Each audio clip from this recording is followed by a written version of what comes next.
الحمد لله الحمد لله وكفى وسلام على عباده الذين اصطفى أما بعد فقد قال الله تبارك وتعالى في القرآن المجيد والفرقان الحميد فأعوذ بالله من الشيطان الرجيم بسم الله الرحمن الرحيم لو أنزلنا هذا القرآن على جبل لرأيته خاشعا متصدعا من خشية الله وتلك الأمثال نضربها للناس لعلهم يتفكرون وقال تعالى سبحان الذي أسرى بعبده ليلا من المسجد الحرام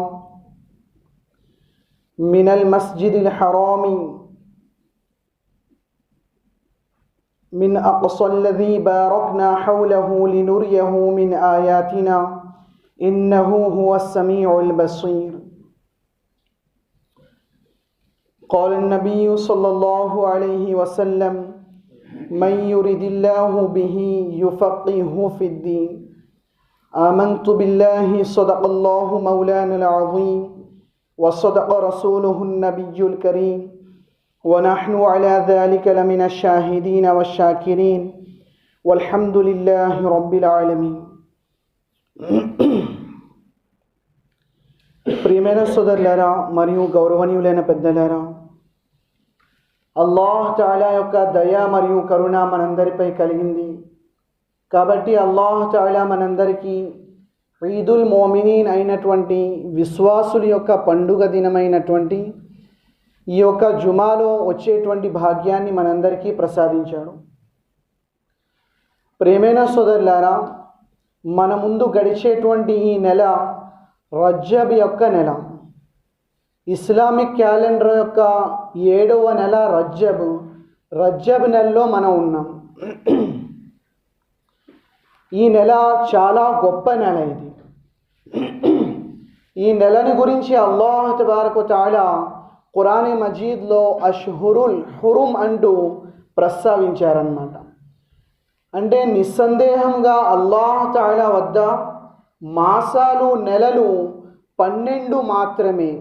ఈ భూమి ఆకాశాల్ని సృష్టించినప్పటి నుండి ఇప్పటి వరకు ప్రళయ దినం వరకు కూడా అల్లాహ్ దగ్గర సంవత్సరానికి 12 నెలలు మాత్రమే అని అల్లాహ్ తఆలా ప్రస్తావించి ఆ 12 నెలలలో 4 నెలలు చాలా గౌరవప్రదమైనటువంటి నెలలు ఉన్నాయి అన్నారు. మరి ఆ 4 నెలల్లో ఎవ్వరూ కూడా ఎవరిపై ఎటువంటి దౌర్జన్యానికి పాలుపడకూడదు. ఎవరిపై ఏ వర్గము కూడా ఇతరి వర్గముపై యుద్ధానికి కయ్యానికి కాలు దువ్వకూడదు. మరి ఈ నెలల్లో ఈ 4 నెలల్లో వీటిని గౌరవిస్తూ అత్యధికంగా పుణ్యకార్యాలలో పాలు పంచుకోవాలి. మరి పాపాల యొక్క జోలికి వెళ్ళకూడదు అని అల్లాహ్ తఆలా ప్రస్తావించారన్నమాట. మరి ఆ 4 నెలలు ఏవి అంటే, ఒకటి జుల్హిజ్జా హజ్ యొక్క నెల, రెండోది జుల్ఖాయిదా అంటే దాని ముందు నెల, దాని తరువాత ముహర్రం యొక్క నెల, దాని తర్వాత ముహర్రం యొక్క నెల, దాని తరువాత 4వ నెల రజబ్ నెల అన్నమాట. అంటే మన ముందు గడిచేటువంటి ఈ నెల రజబ్ యొక్క నెల. కాబట్టి ఈ నెలల్ని మనం గౌరవించాలి. మరి అలాగే ఈ నెలల్లో ఎవరిపై దౌర్జన్యం చేయకుండా, ఎవరిని వేటిని హింసించకుండా, మరి ఎక్కువగా అల్లాహ్ స్మరణలో అల్లాహ్ యొక్క ఆరాధనలో ఈ నెలని గడపాలన్నమాట. మరి ఇస్లాం ఏ ఏ నెలల్లో అయితే పుణ్యం ఎక్కువగా లభిస్తుంది అని చెప్పి ప్రస్తావించిందో ఆ నెలల్ని అగౌరవపరచడము, ఆ నెలల్లో పాపాలతో అల్లాహ్ని ఎదుర్కోవడము వల్ల ఆ పాపాల యొక్క భారం కూడా ఎక్కువైపోతుందన్నమాట. కాబట్టి ఈ నెలల్లో పాపాల జోలికి వెళ్ళకూడదు. మరి రజబ్ నెలకి మరో ముఖ్యమైనటువంటి ఘనత ఏమిటి అంటే, మేరాజ్ యొక్క యాత్ర ఈ రజబ్ నెలలో జరిగింది. మేరాజ్ యొక్క యాత్ర ఈ రజబ్ నెలలో ప్రవక్త సల్లల్లాహు అలైహి వసల్లం వారు ఈ ప్రపంచం నుండి గగన ప్రయాణం చేసి అల్లాహ్ వద్దకు వెళ్ళి అక్కడి నుండి నమాజ్ అనేటువంటి గొప్ప బహుమతిని, ఒక గొప్ప ఆరాధనని ప్రవక్త సల్లల్లాహు అలైహి వసల్లం వారు తీసుకొని వచ్చారన్నమాట. అలాంటి మహోన్నతమైనటువంటి ఒక ఘట్టము, ఒక సంఘటన ఏర్పడింది కూడా ఈ నెలలోనేనమాట. మరి ఈ యొక్క జుమాలో మేరాజ్ యొక్క యాత్రని గురించి తప్పకుండా మనం ప్రస్తావించుకోవాలి. ఎందుకు అంటే ఇది కూడా ఇస్లాం యొక్క చరిత్రలో ఒక భాగమే. ఎప్పుడైతే మనం కనీసం సంవత్సరానికి ఒక్కసారి కూడా ఈ విషయాన్ని మనం ప్రస్తావించుకోకపోతే, ఈ చరిత్రని మనం చెప్పుకోకపోతే అది కొన్నాళ్ళకి కనుమరుగైపోతుంది. ఏమవుతుంది? ఆ చాప్టర్ని మనం మర్చిపోతాము కూడా. మేరాజ్ అంట, వెళ్ళారంట, వచ్చారంట, అంతవరకే మిగిలిపోతుంది. కానీ దాని యొక్క వాస్తవికత మనం మర్చిపోతాం.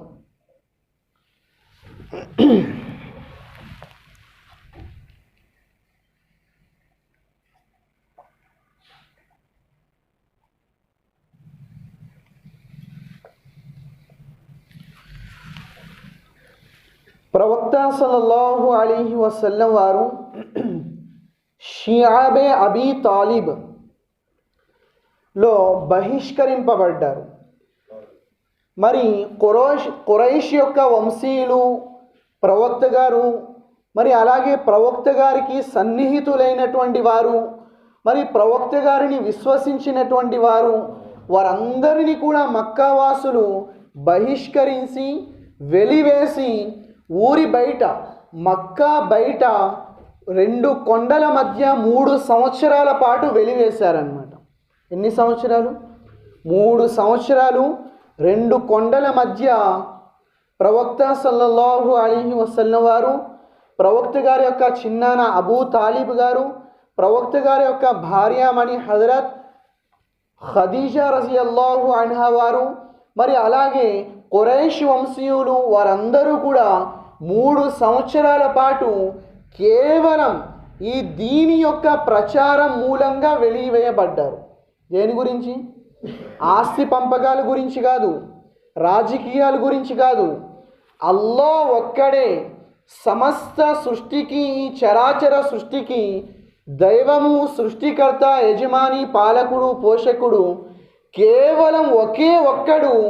ఈ లాత్ మరియు ఉజ్జాతో మీరు పూజించేటువంటి ఈ 360 విగ్రహాలతో వేటితో కూడా ఏమీ అవ్వదు, కేవలం ఒకే ఒక అల్లాహ్తోనే అవుతుంది అనేటువంటి ప్రచారము, అనేటువంటి నినాదానికి ప్రతిఫలంగా వారు వెలివేయబడ్డారన్నమాట. మరి ఎప్పుడైతే 3 సంవత్సరాల సుదీర్ఘ కాలము పూర్తి చేసుకొని మళ్ళీ మక్కాలోనికి వచ్చారో, వచ్చి రాగానే చాలా చేదు విషయము ప్రవక్త సల్లల్లాహు అలైహి వసల్లం వారి ముందుకు వచ్చింది. అదేమిటి అంటే, ప్రవక్త గారి యొక్క చిన్నాన ఎప్పుడు వెన్ను తట్టి వెనువెంట ఉండి ప్రవక్త గారికి నేనున్నాను, మీరు ఏమి చేసినా పర్వాలేదు అంటూ ప్రవక్త గారికి ఒక అండగా నిలబడినటువంటి చిన్నాన గారు చనిపోయారన్నమాట. ఏమయ్యారు? అక్కడి నుండి వచ్చిన తర్వాత ఆయన చనిపోయారు. ఈ చేదు విషయం ఇంకా మింగుడు పడకముందే ప్రవక్త సల్లల్లాహు అలైహి వసల్లం వారిని ఎప్పుడు కూడా ఓదార్చుతూ, ఎప్పుడు కూడా ధైర్యాన్ని, సాహసాన్ని ఆయనకి ఇది చేస్తూ నూరిపోస్తూ ఉండేటువంటి భార్య ఖదీజా రజియల్లాహు అన్హా వారు కూడా కొన్ని నెలల్లోనే కాలం చాలించారు. మరి అలాంటి తరుణంలో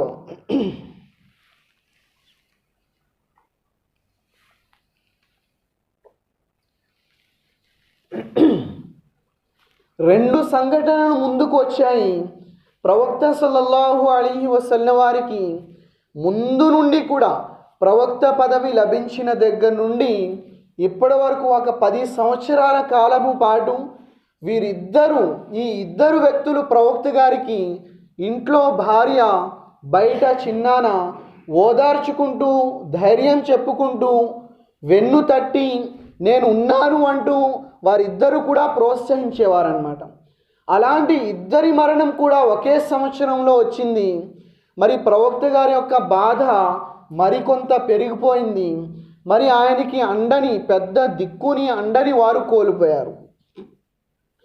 అలాంటి సమయంలో అల్లాహ్ తబారక వ తఆలా ఈ మేరాజ్ యొక్క గగన ప్రయాణాలు చేయించుకొని తమ సమక్షంలోనికి అల్లాహ్ తఆలా పిలిపించుకొని ముఖాముఖి అల్లాహ్ తఆలా ప్రవక్త గారితో మాట్లాడి అల్లాహ్ కూడా వారిని ఓదార్చి నమాజ్ అనబడేటువంటి గొప్ప ఆరాధనని గొప్ప బహుమతిని అల్లాహ్ తఆలా వారికి ఇచ్చి పంపించారన్నమాట అండి. అలాంటి పరిస్థితుల్లో ఒకరోజు రాత్రి ప్రవక్త సల్లల్లాహు అలైహి వసల్లం వారు ప్రవక్త గారి యొక్క పిన్ని అయినటువంటి ఉమ్మే హానీ రజియల్లాహు అన్హా గారింట్లో రోజులాగానే పడుకున్నారు. మరి ఆ రోజు రాత్రి అల్లాహ్ యొక్క ఆజ్ఞతో హజరత్ జిబ్రాయిల్ అలైహిస్సలాతు వస్సలాం వారు ఆ ఇంటి యొక్క పై కప్పును చీల్చుకుంటూ ప్రవక్త గారి యొక్క కాళ్ళ దగ్గర ప్రత్యక్షమయ్యారు. ప్రవక్త గారు నిద్రపోతున్నారు. ఎలా లేపాలో తెలియని పరిస్థితి. ఎలా లేపితే బాగుంటుందో, వారి గౌరవానికి భంగం కలగదో అంటే ఆలోచించుకుంటూ ప్రవక్త గారి యొక్క పాదాలకి ముద్దాడుతారన్నమాట. ఎవరు? జిబ్రాయిల్. సమస్త దైవదూతలకి నాయకులు అయినటువంటి జిబ్రాయిల్ అలైహిస్సలాతు వస్సలాం వారు ప్రవక్త గారి యొక్క గౌరవానికి భంగం కలగకుండా ప్రవక్త గారి యొక్క కాళ్ళకి ముద్దాడి చాలా జాగ్రత్తగా లేపుతారన్నమాట. లేపిన తర్వాత చాలా నాజూక్ సంఘటన ఇది.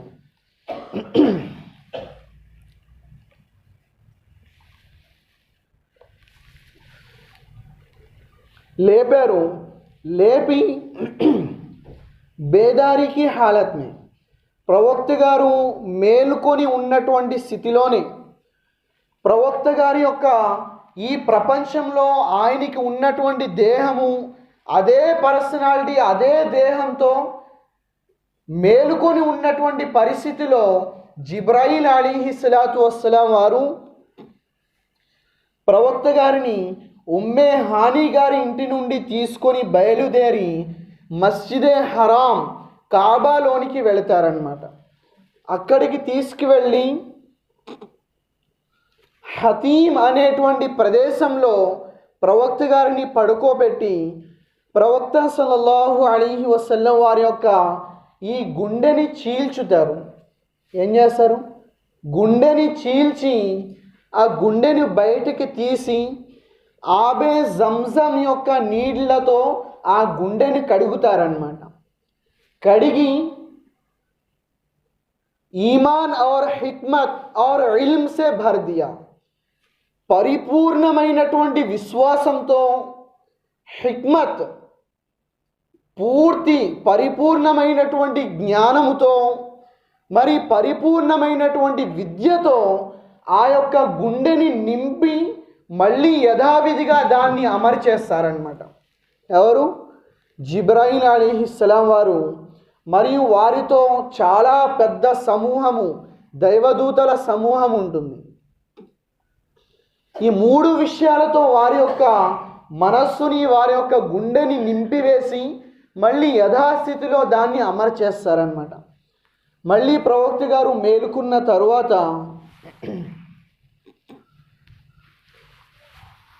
ప్రవక్త సల్లల్లాహు అలైహి వసల్లం వారిని మస్జిదే హరాం నుండి కాబా నుండి మస్జిదే అక్సా వైపుకి ప్రయాణం అవుతారు. అటు తీసుకుని వెళ్తారు. మరి ఆ ప్రయాణం గురించి అల్లాహ్ తబారక వ తఆలా స్వర్గం నుండి బుర్రాక్ అనేటువంటి ఒక సవారీని, ఒక జంతువుని పంపిస్తారన్నమాట. అది కంచెర గాడిద కన్నా కొంచెం పెద్దగా మరియు గుర్రము కన్నా కొంచెం చిన్నగా ఉంటుంది. అది తెల్ల రంగులో, బాగా తెల్ల రంగులో ఉంటుంది. అది స్వర్గం నుండి తేబడింది.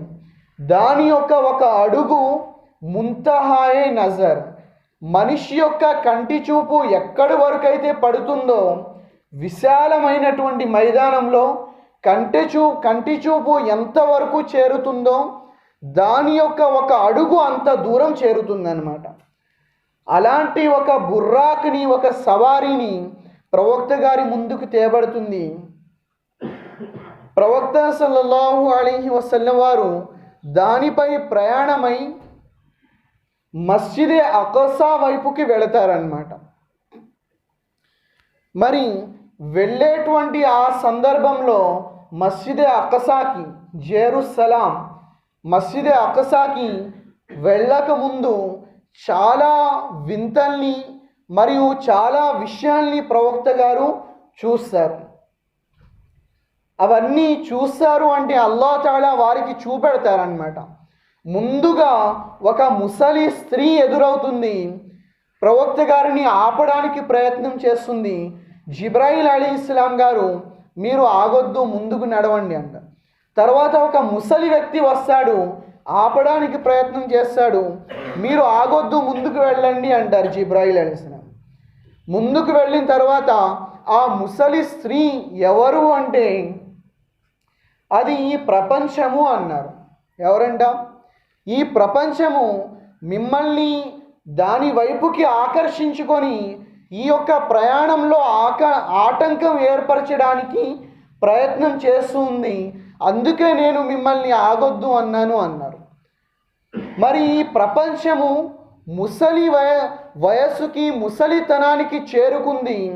ఆ ముసలి స్త్రీ యొక్క వయస్సు ఇంకా ఎంతైతే మిగిలి ఉందో ఈ ప్రపంచం యొక్క వయస్సు కూడా అంతే మిగిలి ఉంది అన్నారనమాట జిబ్రాయిల్ అలైహిస్సలాం. మరి రెండో వ్యక్తి ఆ వాడు శైతాను. మీ యొక్క ఈ ప్రయాణంలో ఆటంకాలు ఏర్పరచడం గురించి, మిమ్మల్ని తన వైపుకి మరల్చుకోవడం గురించి ఆపడానికి ప్రయత్నించాడు. అందుకే నేను ఆగొద్దు, ముందుకు రమ్మన్నాను అన్నారు. దాని తర్వాత ప్రవక్త గారు వెళుతూ ప్రయాణంలో చాలా ఎక్కువగా వ్యాపించి ఉన్నటువంటి ఖర్జూరపు చెట్లని చూశారన్నమాట. బాగా ఎక్కువగా వ్యాపించి ఉన్నటువంటి ఖర్జూరపు చెట్లని చూశారు. జిబ్రాయిల్ అలైహిస్సలాం గారు ఏమన్నారంటే, ప్రవక్త గారు మీరు ఇక్కడ దిగండి అన్నారన్నమాట. దిగి ఇక్కడ మీరు నమాజ్ చదువుకోండి, దువా చేసుకోండి అన్నారు. ఎందుకు అంటే మీరు కొన్నాళ్ల తరువాత హిజ్రత్ చేసి వలస మీరు ఈ ప్రదేశానికి రావలసి ఉంది అన్నారు. ఈ ప్రదేశము మదీనా నగరము అన్నారన్నమాట. ఏంటంట? మదీనా ఇది, ఇక్కడికి మీరు రావాల్సి ఉంది, నమాజ్ చదివి దువా చేసుకోండి అన్నారు. మళ్ళీ ప్రవక్త గారు అక్కడి నుండి ప్రయాణమైన తరువాత కోహే తూర్, మూసా అలైహిస్సలాతు వస్సలాం వారు అల్లాహ్తో మాట్లాడేటువంటి పర్వతము. మరి అల్లాహ్ తఆలా మూసా అలైహిస్సలాం గారికి ప్రవక్త పదవి ప్రసాదించినటువంటి ఆ ప్రదేశము, ఆ పర్వతముపై కూడా దిగమన్నారు. అక్కడ కూడా మీరు నమాజ్ చదువుకోండి అన్నారు. మళ్ళీ షుఐబ్ అలైహిస్సలాం గారి యొక్క మస్కన్, వారి యొక్క స్వగ్రామమైనటువంటి మదియన్ యొక్క ప్రదేశంలో కూడా నమాజ్ చదువుకోండి అన్నారు. మళ్ళీ ముందుకు వెళ్ళిన తర్వాత హజరత్ ఈసా అలైహిస్సలాతు వస్సలాం వారు జన్మించినటువంటి ప్రదేశము, అక్కడ కూడా మీరు నమాజ్ చదువుకోండి అన్నారు.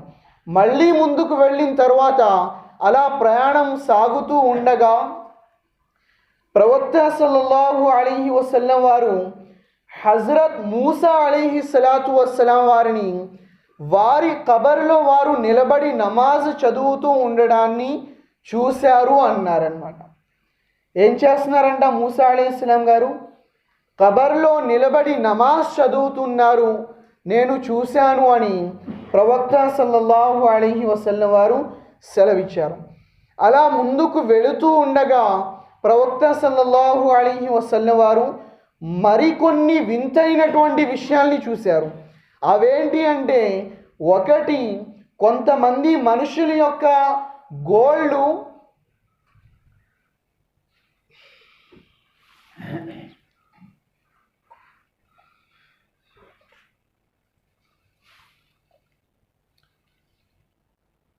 तांबा, क्या बोलते तांबे को, రాగి. రాగి యొక్క గోళ్ళు ఉన్నాయి. ఆ రాగి గోళ్లతో తమ ముఖాలని, తమ గుండెని, అలాగే శరీరాన్ని అలా గుచ్చుకొని లాగేసుకుంటున్నారన్నమాట. మొత్తం ఆ దీంట్లో ఉన్నటువంటి చర్మము, మాంసము అంతా కూడా బయటికి వచ్చేసేలాగా లాగేసుకుంటున్నారు, గుచ్చేసుకుంటున్నారు అలాగా. ఇది ఏంటి జిబ్రాయిల్ అలైహిస్సలాం అని అడిగితే ప్రవక్త గారు, వీరు ప్రపంచంలో ఇతర సోదరుల యొక్క మాంసాన్ని తినేవారు, అందుకే ఇవాళ వారు అలా వారి మాంసాన్ని వాళ్ళు అలా గిచ్చుకొని లాక్కుంటున్నారు అన్నారు. ఇతర సోదరుల యొక్క మాంసాన్ని తినడం అంటే వీరు చాడీలు చెప్పేవారు అన్నారన్నమాట. దాన్ని ఖురాన్ ఏ వ్యక్తి అయితే చాడీలు చెబుతాడో, మనిషి లేనప్పుడు తన గురించి చెడుగా మాట్లాడతాడో, మరి ఇక్కడి విషయాలు అక్కడికి, అక్కడి విషయాలు ఇక్కడికి మోస్తూ ఉంటాడో, పరస్పరం ఒక వర్గానికి మరో వర్గంతో కలహానికి కయ్యానికి సిద్ధపరుస్తూ ఉంటాడో, అలాంటి వ్యక్తి నిజానికి తన చనిపోయినటువంటి సోదరుని యొక్క మాంసం తింటున్నాడు అని ఖురాన్ చెబుతుందన్నమాట.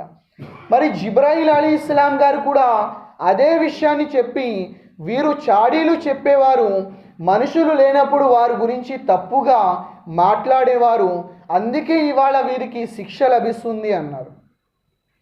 మళ్ళీ కొంచెం దూరం వెళ్ళిన తర్వాత ఒక సమూహాన్ని చూశారు. వాళ్ళు విత్తనాల్ని అలా చల్లగానే పొలంలో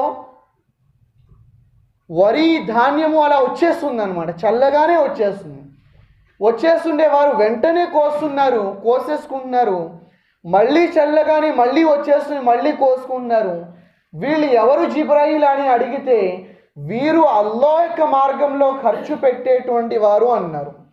అల్లాహ్ మార్గంలో ఖర్చు పెట్టేటువంటి వారికి 1కి 700 రెట్లు అల్లాహ్ తాలా పెంచి ఈ విధంగా తక్షణమే ఇస్తూ ఉంటారు అని చెప్పి జిబ్రాయిల్ అలైహిస్సలాం గారు చెబుతారన్నమాట.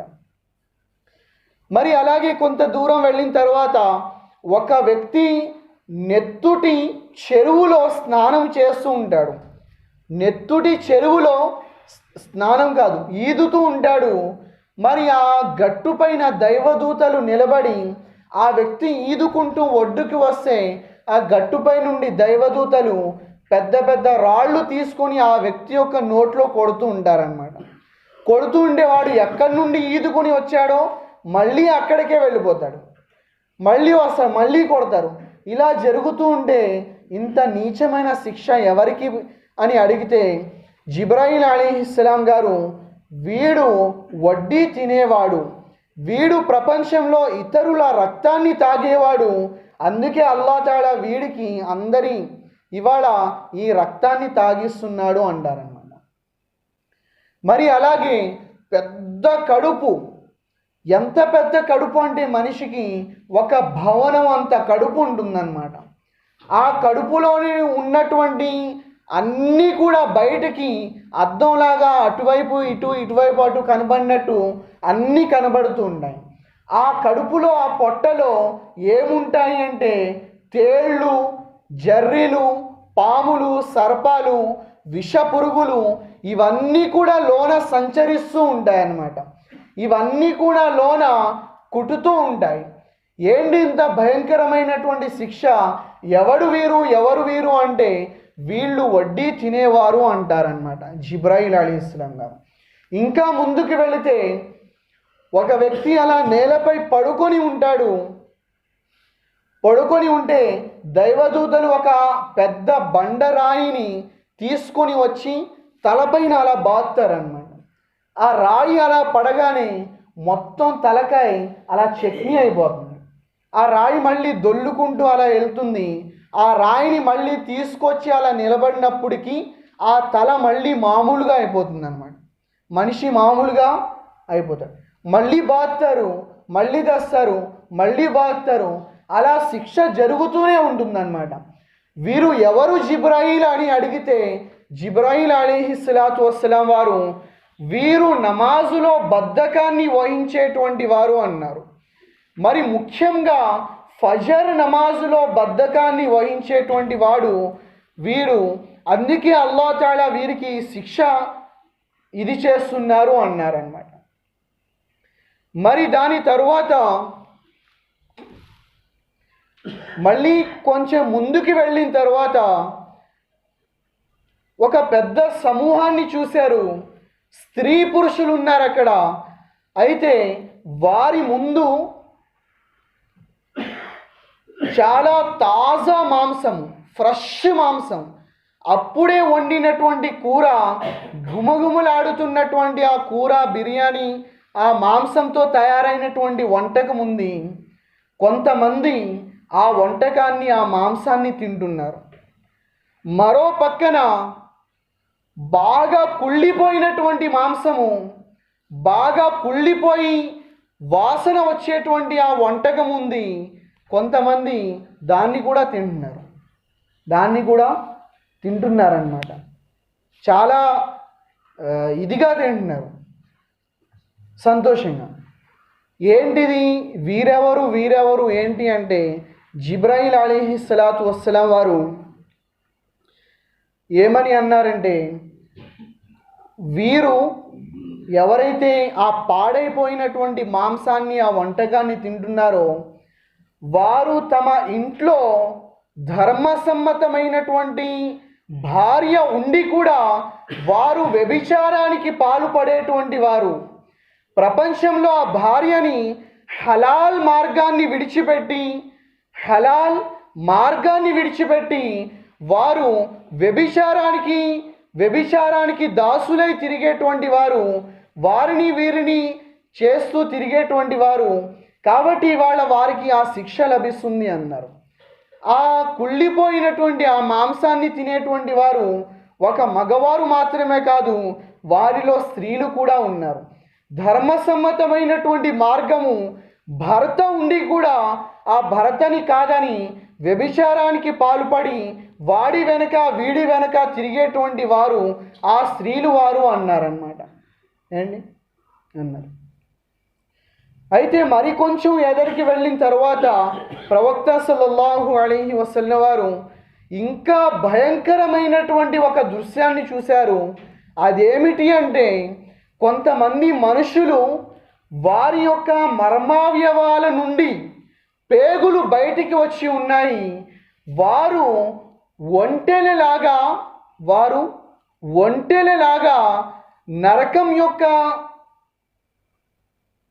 ముళ్ళ పదార్థాలని, నాగజముడు, బ్రహ్మజముడు, ముళ్ళ పళ్ళు ఉంటాయి కదా, ముళ్ళకాయలు, అలాంటి ముళ్ళకాయలు, నరకం యొక్క రాళ్ళు వారు మేస్తున్నారు. మరి వీరెవరు జిబ్రాయిల్ అని నేను అడిగితే, వీరు జకాతు చెల్లించేవారు కాదు. జకాతు చెల్లించకుండా వారు అక్కడ తప్పించుకొని తిరిగేవారు ప్రపంచంలో. దానికి బదులుగా శిక్షగా అల్లాహ్ తాలా ఇవాళ వీరి పరిస్థితి ఇలా చేశారు అన్నారన్నమాట. ఇలాంటి ఎన్నో దృశ్యాల్ని ప్రవక్త సల్లల్లాహు అలైహి వసల్లం వారు వీక్షిస్తూ మక్కా నగరం నుండి, మస్జిదే హరాం నుండి మస్జిదే అక్సా వైపుకి ప్రయాణమయ్యారన్నమాట. ఇవాళ మనలో చాలామంది అజ్ఞానులు, నువ్వు చూసొచ్చావా, కబర్లో ఏమవుతుందో నువ్వు చూసొచ్చావా, చేసొచ్చావా, నీకు తెలుసా అని అడుగుతారు. మనం చూసేటువంటి విషయాలు ముమ్మాటికి తప్పు కావచ్చు. నేను చూసొచ్చాను, అయినా నేను 99% నేను చూసింది కూడా తప్పు అవ్వచ్చు. కానీ నా ప్రవక్త, ఆ జగత్ ప్రవక్త చూసినటువంటి విషయాలు వారు చెప్పినటువంటి విషయాలు, వారు బోధించినటువంటి బోధనలు ఎంత మాత్రము కూడా తప్పు కావన్నమాట. ఎంత మాత్రము కూడా అవి అబద్ధము కానే కావు. అవి వారు చూసొచ్చారు, వారిపై మనం విశ్వాసాన్ని ప్రకటించాము, వారిని నమ్ముతూ మనం ఈ విషయాలు కూడా మనం నమ్మాలన్నమాట. ఏంటి ఈ విషయాల్ని కూడా వారి యొక్క ఎతిబార్, వారిపై విశ్వాసంతో నమ్మకంతో వారు తీసుకొని వచ్చినటువంటి సందేశాన్ని కూడా మనం విశ్వసించాలి, మనం నమ్మాలి. మరి అక్కడి నుండి ప్రవక్త గారు మస్జిదే అక్సాకి చేరుకున్నారు. మరి ఆ మస్జిదే అక్సాలో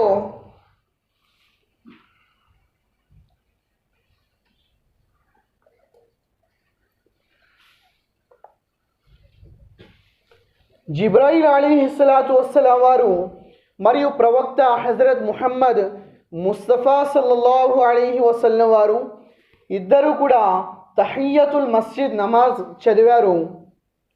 దాని తర్వాత లోనికి ప్రవేశిస్తే లోన మన ప్రవక్త గారికి ముందు ఎంతమంది అయితే ప్రవక్తలు ఈ భూమండలం నుండి గడిచారో వారందరూ కూడా ప్రవక్త గారి గురించి వేచి చూస్తూ ఉన్నారన్నమాట. అందరూ ప్రవక్తలు. హజరత్ ఆదం అలైహిస్సలాతు వస్సలాం వారి దగ్గర నుండి హజరత్ ఈసా అలైహిస్సలాతు వస్సలాం వారి వరకు ఎంతమంది అయితే ప్రవక్తలు గడిచారో అందరూ ప్రవక్తలు ప్రవక్త గారి యొక్క ముహమ్మద్ సల్లల్లాహు అలైహి వసల్లం వారి యొక్క రాక గురించి వేచి చూస్తున్నారన్నమాట. మరి ఎప్పుడైతే ప్రవక్త గారు వచ్చారో అప్పుడు అజాన్ ఇవ్వబడింది, అకామత్ చెప్పబడింది. అందరూ చూస్తున్నారు, ఈరోజు ఇమాము ఎవరు, ఈరోజు నాయకుడు ఎవరు, ఈరోజు నమాజ్ ఎవరు చదివించేవారు, ఆ గౌరవం ఎవరికి దక్కుతుంది అని చూస్తూ ఉండగానే జిబ్రాయిల్ అలైహిస్సలాతు వస్సలాం వారు ప్రవక్త ముహమ్మద్ సల్లల్లాహు అలైహి వసల్లం వారి యొక్క చెయ్యి పట్టుకొని వారిని ముసల్లా పైన, జానిమాజ్ పైన నిలబడతారనమాట. ఈనాటి ఇమాం మీరే, వీళ్ళందరికీ నాయకులు మీరే అని చెప్పి ప్రవక్త సల్లల్లాహు అలైహి వసల్లం వారిని నిలబెట్టడం జరుగుతుంది. ప్రవక్త గారు వారందరికీ నమాజ్ చదివిస్తారు. ఆ గడిచినటువంటి దైవ ప్రవక్తలు అందరూ ప్రవక్త గారి యొక్క వెనుక నమాజ్ చదువుతారు. ఆ విధంగా ప్రవక్త హజరత్ ముహమ్మద్ ముస్తఫా సల్లల్లాహు అలైహి వసల్లం వారు ఇమాముల్ అంబియా అనేటువంటి ఒక బిరుదు వారికి లభించిందనమాట. ఇమాముల్ అంబియా, సమస్త దైవ ప్రవక్తలకి సైతం వారు నాయకులు. ఎవరు? ముహమ్మద్ సల్లల్లాహు అలైహి వసల్లం వారు. మరి ఈ విధంగా అక్కడ అందరితో ప్రవక్త గారు కలుస్తారు. అందరూ ప్రవక్తలు కూడా కొన్ని ప్రసంగాలు చేస్తారు. అందరూ కూడా వారి యొక్క ఆ గతుల్ని తెలుపుకొని అందరూ కలిసి ములాఖాత్ చేసి ప్రవక్త గారిని అక్కడి నుండి గగన ప్రయాణానికి సాగనంపుతారనమాట. ఏంటి మరి మస్జిదే హరాం నుండి, మక్కా నుండి మస్జిదే అక్సా వరకు జరిగినటువంటి ఈ ప్రయాణాన్ని అస్రా అంటారనమాట. ఏమంటారు? అస్రా అంటారు. మరి మస్జిదే అక్సా నుండి అల్లాహ్ యొక్క అరష్ వరకు ఏదైతే గగన ప్రయాణం జరిగిందో, 7 ఆకాశాల్ని అధిగమించి సిద్రతుల్ ముంతహాని దాటి అల్లాహ్ యొక్క దర్బార్లోనికి ప్రవేశించారో ఆ యొక్క సఫర్ని, ఆ ప్రయాణాన్ని మేరాజ్ అంటారనమాట. ఏమంటారు? మేరాజ్ అంటారు. మరి ఈ మేరాజ్ యొక్క ఈ వాక్య, ఈ యొక్క సంఘటన ఇది చాలా ముఖ్యమైనటువంటి అంశం అన్నమాట. ఈ యొక్క సంఘటన ఆనాడు ఆ విశ్వాసులకి వాళ్ళ యొక్క విశ్వాసాల్ని ఈ సంఘటన పరీక్షించింది. ఈనాడు మన యొక్క విశ్వాసాన్ని కూడా పరీక్షిస్తుందన్నమాట. ఏంటి? వీడు నమ్ముతాడా లేదా? బాహ్యానికి వ్యతిరేకమైనటువంటి ఎన్నడూ జరగనటువంటి ఈ అద్భుతాల్ని వీరు విశ్వసిస్తారా లేదా అని అల్లాహ్ తఆలా ఈ సంఘటనని ప్రళయ దినం వరకు ఉండనిచ్చారన్నమాట. ఖురాన్లో ప్రస్తావించారు, హదీసులలో ప్రస్తావించారు, దీన్ని చిరకాలం మిగిలేలా చేశారు. ఇవాళ మనం దీనిపై విశ్వాసాన్ని 100% మనం ప్రకటించాలి. లేదు అంటే ఆనాడు చాలామంది కాలు జారినట్టు మనం కూడా కాలు జారిపోతాం. అల్లాహ్ తబారక వ తఆలా మనందరికీ చెప్పేదానికన్నా మరియు వినేదానికన్నా ఎక్కువగా ఆచరించేటువంటి భాగ్యాన్ని ప్రసాదించుగాక.